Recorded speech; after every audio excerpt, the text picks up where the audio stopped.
ನಿಮ್ಮ ಪೀಠವನ್ನು ಹಿಂದಿರುಗಿಸುವ ಹೊಣೆಗಾರಿಕೆ ನನ್ನದ್ದು ನಿಶ್ಚಿತವಾಗಿ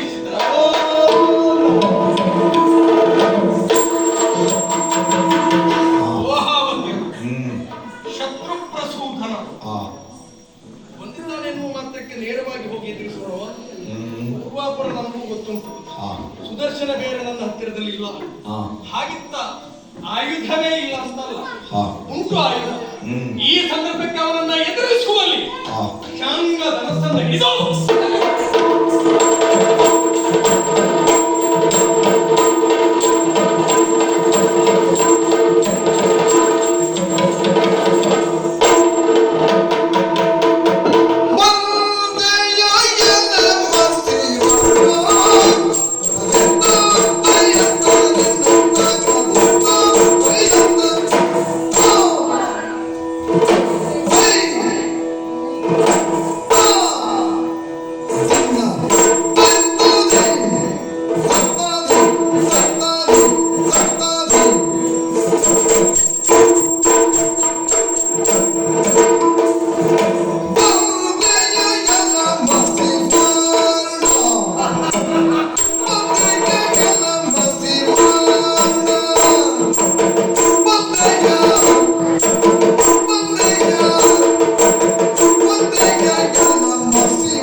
ನನಗೂ ನಿಮಗೂ ವ್ಯತ್ಯಾಸ ಉಂಟು.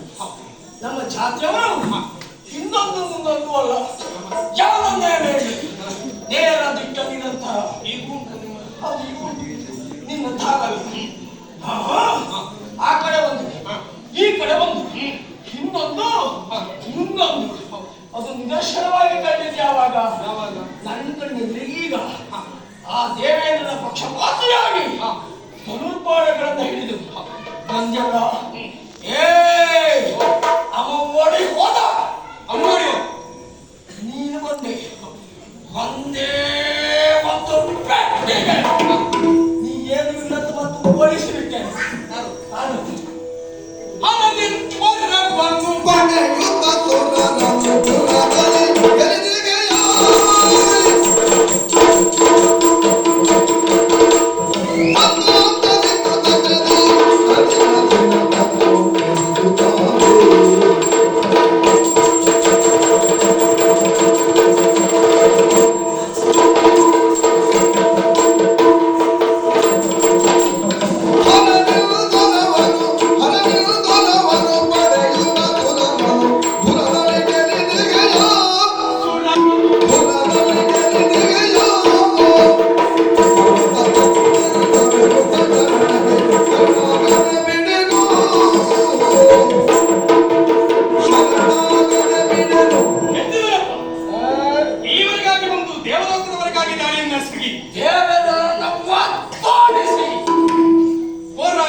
ರಕ್ಕಸ ಗಡನವು ಯಾವುದೇ ಬಂದು ಇದಿರಿಸುವುದಕ್ಕೆ ಒಬ್ಬ ಪುರಂದರ ಸಾಕು.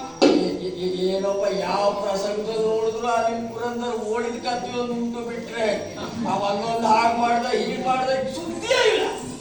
ಬಹುಶಃ ಅವನ ಪಕ್ಷದಲ್ಲಿ ಅವನೊಂದು ದೊಡ್ಡ ಜನ ಅಂತ ಮಾಡಿದ್ರೆ ಒಂದು 3-4 ಜನ ನಿಮ್ಮ ಎಲ್ಲ ಬರ್ಬೇಕು, ಅವನೇನು ಮಾಡ್ಯಾರು ಅಂತ. ನಮ್ಮವರಿಗೆಲ್ಲ ಗೊತ್ತುಂಟು ಅವನ ಸಾಧನೆ ಏನು ಅಂತ. ನಿಮ್ಮವರೆಲ್ಲ ಹೇಳಿದ ಇಷ್ಟನ್ನೇ, ನೀವು ಹೋದ್ರೆ ಸಾಕು ಓಡೋಗ್ತಾನೆ ಅಂತ. ನಮ್ಮವರಿಗೂ ಗೊತ್ತುಂಟು ಅವನ ಸಾಧನೆ ಒಂದಾಡ ಅಲ್ಲ. ಭ್ರೂಣ ಹತ್ಯೆ, ಅವರಪ್ಪ ಬ್ರಹ್ಮ ಹತ್ಯೆ, ಅಯ್ಯೋ ಯಾರು ಹೇಳ್ತೀಯ ನೋಡಿಲ್ಲ ಪಾಪ ಅವನಿಗೆ. ಅವನಿಗೊಂದು ನೆನಸಾಯ್ತು ಅಂತ ಹೊರಟ. ಯಾವುದೇ ಕಾರ್ಯ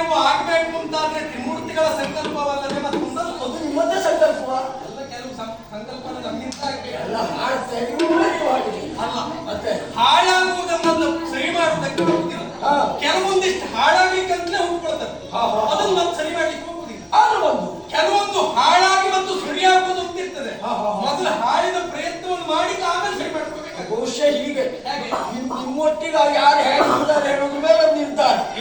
ನಿಮ್ಮೊಟ್ಟಿಗೆ ನೀವು ಹೇಳಿದ್ದಲ್ಲ ಹೂ ಹಾಕೊಂಡು ನಿಮ್ಮಿಂದ ಜೈ ಜೈ ಹಾಕೊಂಡು ಇರ್ತಾರೆ ಅಂತ ಆದ್ರೆ ಇದೆಲ್ಲ ಮುಂದೆ ಸರಿಯಾಗಿರುವುದು, ಸರಿ ಮಾಡ್ಲಿಕ್ಕೆ ಇರುವುದು. ಎಲ್ಲಿಯಾದರೂ ನೀವು ತಪ್ಪು ಮಾಡಿದ್ದೀರಿ ಅಂತ ಒಬ್ಬ ಎದುರಾಗ್ತಾರೆ ಅಂತ ಆದ್ರೆ ಅವ್ನು ಹೋಗ್ಲಿಕ್ಕೆ ಇರುವ ಕಾರಣ ಏನು ಗೊತ್ತಾ? ನಮ್ಮ ದಾರಿಯಲ್ಲೇ ಬರಬೇಕು, ನಮಗೆ ಜೈಕಾರ ಹಾಕಬೇಕು, ನಮ್ಮೊಟ್ಟಿಗೆ ಉಳಿಬೇಕು ಎನ್ನುವ ಮನಸ್ಥಿತಿ ನಮ್ಮದಲ್ಲ. ಸದ್ಧರ್ಮಯುತವಾಗಿ ಧರ್ಮದ ಹಾದಿಯಲ್ಲಿ ಅವೊಬ್ಬ ನಡೀತಾನೆ ಅಂತಾದ್ರೆ ದೇವರು ಅವನಿಗೆ ಯಾವತ್ತೂ ಕೈ ಬಿಡುತ್ತೆ. ಅಥವಾ ಒಂದು ಮಾತುಂಟು, ನಮ್ಮ ಜಾತಿಯವರು ಹೇಳುದಲ್ಲ, ಅದು ಯಾವ ಜಾತಿಯವರು ಹೇಳ್ತಾರೆ? ಓದುವುದಲ್ಲ, ಕಾಶಿ ಕೇಳ, ತಿನ್ನುವುದು ಮೋಸಿ ಕೇಳ ಅಂತ ನಿಮ್ ಸಂದರ್ಭ ಅಂತದ್ದು. ಯಾಕೆ ಮಾತಾಡ್ತಾರೆ ಕೇಳು. ಒಬ್ಬ ಭ್ರೂಣ ಹತ್ಯೆಯನ್ನು ಮಾಡಿದಂತಂದ್ರೆ ನೀವೇನ್ ಹೇಳ್ತೀರಿ? ಆತ ತಾಯಿ ಮೊದಲ ಅಂತ ಹೇಳ್ತೀರಿ. ಮತ್ತೊಬ್ಬನ ಹೆಂಡತಿಗೆ ಒಬ್ಬ ಕಣ್ಣು ಹಾಕದಂತಾದ್ರೆ ಏನ್ ಹೇಳ್ತೀರಿ? ಅವ ಮೊದಲ ಅವನನ್ನು ಹೇಗೂ ಕೊಲ್ಲಬಹುದು ಅಂತ ಹೇಳ್ತೀರಿ. ನಿಮಗೆ ಗೊತ್ತಿಲ್ಲ ಹೇಳಿದವರು ಮಾಡಿದ್ರೆ ಮಾತ್ರ ಮತ್ತೊಂದು ಹೆಸರು ಕೊಡ್ತೀರಿ ಅಂತ ನನ್ನ ಸಹಸ್ರಾಕ್ಷರ. ಹೌದಲ್ವಾ? ಅದೇ ನಮ್ಮ ಜಾತಿ ಮಾಡಿದ್ರೆ ಆ ಜಾತಿಯೇ ಕೆಟ್ಟದ್ದು, ಮಹಾಪಾಪಿಗಳು. ಮತ್ತೆ ನೀವು ಹುಟ್ಟಿದ ಮರುಗಳಿಗೆ ನೋಡುವುದು ಮೇಲೆ ಅಲ್ವಾ? ಮತ್ತೆ ನಿಮ್ಮ ಸ್ವಾರ್ಥ ಬಿಟ್ಟು ಮತ್ತಿದೇನು? ಯಾಕೆ ಮೇಲೆ ನೋಡ್ತೇವೆ? ಯಾಕೆ? ಮೇಲಿನವರಿಂದ ನಮಗೆ ಅನ್ಯಾಯ ಆಗಿದೆ. ನಿಜವಾಗಿ ನೀನು ಪಾಲನಾತಂತ್ರ ಒಂದು ಕಣ್ಣಿಗೆ ಎಣ್ಣೆ ಒಂದು ಕಣ್ಣಿಗೆ ಸುಣ್ಣ ಮಾಡಬಾರ್ದಿತ್ತು, ಸಮಾನವಾಗಿ ನೋಡ್ಬೇಕಿತ್ತು. ನಿನಗೆ ಆಗಲ್ಲ, ಹೀಗೆ ಮಾಡ್ಕೊಂಡೇ ತಿರುಗ್ತೀನಿ. ಮತ್ತೆ ಸುಣ್ಣದಿಂದ ನೀವೇ ಇಷ್ಟು ಮಾಡ್ಬೇಕಿದ್ರೆ ಇನ್ನೇನಾದ್ರೂ ಬೆಣ್ಣೆ ಕೊಟ್ಟಿ ಅಂತ ನಮ್ಮ ಜಾತಿ ಒಬ್ಬೊಬ್ರು ಹೇಳ್ತಾರೆ ಕೇಳಬೇಕು. ಮಾಡಬಹುದು ಉರಿಯ ತಡ್ಕೊಳ್ಳಿಕ್ಕೆ ಆಗುದಿಲ್ಲ. ಮತ್ತೆ ನಿನಗೆ ಹೆದರಿ ಅಮ್ಮ ಕಂಗಾಲಾಗಿ ಓಡಿದಂತ ಭಾವಿಸುದು ಬೇಡ.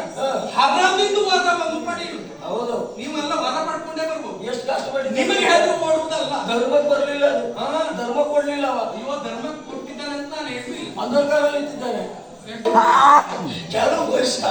ಹೌದು, ಹೌದಾ? ಕೈ ಮೇಲೆ ಮಾಡಿ 1.5 ಕಾಲು ಕಣ್ಣು ಮುಚ್ಚಿ ಎಷ್ಟು ಕಷ್ಟ. ನಿನಗೆ ಅಷ್ಟೊತ್ತಿಗೆ ಬಂದು ಬಾಳ ಕಟ್ಟಿಲ್ಲ, ಹೀಗೆ ಮಾಡಿ ಮಾತ್ರ ಗೊತ್ತುಂಟು. ನಮ್ಮ ಕಷ್ಟ ನಮಗೆ ಗೊತ್ತುಂಟ. ನಿನ್ನ ಪರಿಸ್ಥಿತಿ ಗೊತ್ತಾಯ್ತಾ? ನಿನ್ನ ಕಷ್ಟ ಹೆಚ್ಚ ಪರಿಸ್ಥಿತಿ ಈಗ ಗೊತ್ತಾಗಲಿಲ್ಲ. ಈಗ ಎಲ್ಲರೂ ಸುತ್ತ ಮಂದ ನನ್ನ ಕಡೆ ಹೇಳ್ಕೊಂಡು ಬಿಡ್ಲೇ ಇಲ್ಲ. ಹೇಗಾದ್ರೂ ಹೊಟ್ಟೆ ಬೆಂಕಿ ಬಿದ್ದ ಸಾಯ್ಬೇಕಮ್ಮ, ಸಾಯ್ತಿಲ್ಲವ? ಅಮೃತ ಉಳಿಸಿದ್ದೀವಿ ದೊಡ್ಡ ಪ್ರಕರಣದಲ್ಲಿ ಎದ್ದದ ನಿನ್ನೊಂದು ವೇಷ. ಹೆಣ್ಣು ವೇಷ ಹೇಗ ಇವತ್ತು ನಮ್ಮೆ ಹೇಳ್ಕೊಳ್ಳೋದ್ರೆ ನನ್ನೇ ಹೇಳ್ಕೊಳ್ಳೋದ್ರು ಹೋಗಿದ್ದೆ. ಅಲ್ಲಲ್ಲ, ಹೇಳ್ಕೊಂಡು ಹೋಗಿಲ್ಲ, ಒಂದೇ ತೆಗೆದಿದ್ದೆ. ನಿನಗೆ ಆಗಾಗ ಹೆಣ್ಣು ವೇಷ ಮಾಡು ಅಂತ ಹೇಳೋರು ಯಾರು ಹೇಳೋದಿಲ್ಲ. ಯಾಕೆ? ನೀನು ಯಾವತ್ತು ಹೆಣ್ಣು ವೇಷ ಮಾಡಿದ್ರು ಯಾವ್ದಾರು ತೆಗೆದಿದ್ದಾರೆ. ಅದರಲ್ಲಿ ನೀನು ಮೋಹಿನಿ ವೇಷ ಚಂದ ವೇಷದ ಪ್ರಶ್ನೆ ಇಲ್ಲ ಅಂತ ಕೆಲವರೆಲ್ಲ ಇವತ್ತಿಗೂ ಹೇಳ್ತಾರೆ. ನಿಜವಾಗ ಅಂತಾರೆ ಹಾಳಾದದ್ದು ವೇಷದಿಂದ ಅಂತ. ಅದೊಂದು ವೇಷ ಗೊತ್ತಾದದ್ದು ಕೊನೆ ಸಮುದ್ರ ಮತದ ಆ ಕಾಲದಲ್ಲಿ ಸಮಭಾಗ ನಮ್ಮದೇ ಆದ ಒಪ್ಪಂದವಂತೆ. ಆದ್ರೆ ನೀವೇನು ಮಾಡಿದ್ದು? ಮಾತು ಕೊಟ್ಟು ಮೋಸ ಮಾಡಿದ್ರಿ. ಅಲ್ಲಿರೋ ಪಕ್ಷಪಾತ. ನಿನ್ನದು ಸಣ್ಣ ಯಜಮಾನಿಗಿದ್ದಂತೆ ಹೌದಾನೆ. ನಾನು ಕೆಲವು ಕಡೆ ಎಲ್ಲ ಮಾಡಿದ್ದೆ. ಪೂರ್ಣ ಆ ಕಡೆ ಈ ಕಡೆ ಮಾಡುವ ಯಜಮಾನಿಕೆ ಇಲ್ಲ, ಆ ಕಡೆ ಈ ಕಡೆ. ಆಮೇಲೆ ನಮ್ಮವ ವಿರೋಚನ ಒಂದು ಯೋಧನ ಹೆಣ್ವೇಷ. ಮೊದಲೆಲ್ಲ ಹೆಣ್ವೇಷ ಮಾಡಿದಂತೆ ಆಗ್ತದೆ. ಅಷ್ಟೇ ನಾನು ಮಾಡ್ತೇನೆ ಅಂತ ಒಪ್ಪಕ್ಕೆ ಮಾಡಿ ನೀ ಏನಾದ್ರು ಸರಿ ಮಾಡ್ತೇನೆ, ನೀ ಮಾಡ್ಲಿಕ್ಕೆ ಹೋಗ್ಬೇಡ. ಮತ್ತೆ ನನಗೆ ನೀನು ಮಾಡಿದ್ದೀನಿ, ನೀನು ಒಂದೊಂದು ಕಥೆ ಕೇಳಿದ್ರೆ ಹೆಣ್ಣು ವೇಷದ ಮೇಲೆ ಬೇಸರ ಹೋಗಿದೆ. ಹಾಗಂದ್ರೆ ರಬ್ಬೆ ಬಿಡ್ಲಿಲ್ಲ ಹೆಣ್ಣು ವೇಷ ಅಲ್ಲ ಅದು ಹೆಣ್ಣು ವೇಷದ ಪರಿಸ್ಥಿತಿ ಅರ್ಥ ಆಯ್ತು ನನಗೆ. ಅಂತ ವರವನ್ನ ಪಡೆದು ಬಂದು ಇಲ್ಲಿ ಇದ್ದವ್ರನ್ನೆಲ್ಲ ಹೆದರಿಸಿ ಓಡಿಸಿದೆ ಎನ್ನುವ ಮಾತ್ರಕ್ಕೆ ನೀನು ಗೆದ್ದೆ ಅಂತ ತಿಳ್ಕೊಳ್ಳೋದು ಬೇಡ. ಮತ್ತೆ ವರಬಲಕ್ಕೆ ಅವ್ರು ಹೆದರಿದ್ದು ಬಿಟ್ಟರೆ ನಿನಗೆ ಹೆದರ್ತಲ್ಲ. ಎಲ್ಲ ಯಜಮಾನಯ್ಯ ಕೆಲವರದ್ದು ಪೀಠ ನೋಡ್ರೆ ಹೆದರ್ಕೊಳ್ತದೆ ಹೆದರುವುದು. ಇನ್ನು ಕೆಲವರು ಒಬ್ರು ಬಹಳ ಎತ್ತರದಲ್ಲಿದ್ದವರು ಅವರು ಸುದ್ದಿ ಹೋದ್ರೆ ನಮ್ಗೆ ಕಷ್ಟ ಆಗುವುದು. ಹೀಗೆ ಹೆದರುವುದು. ಇನ್ನು ಕೆಲವರು ವರ, ಇನ್ನು ಕೆಲವರು ಇನ್ನೊಂದು, ಇನ್ನು ಕೆಲವರು ಮತ್ತೊಂದು. ಅಷ್ಟಾದ್ರೂ ಬೆಳೆಸಿದ್ದಾರಲ್ಲ ಎಂಬುದೇ ಅವನಿಗೆ ದೊಡ್ಡ ಅಂತ ಅರ್ಥ.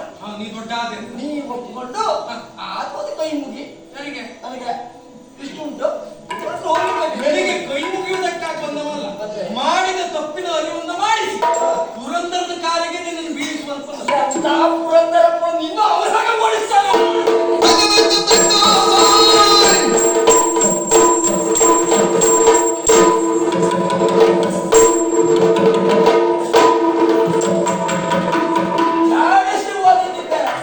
ಯಾಕೆ ಮನಸ್ಸಿಗೆ ನನಗೆ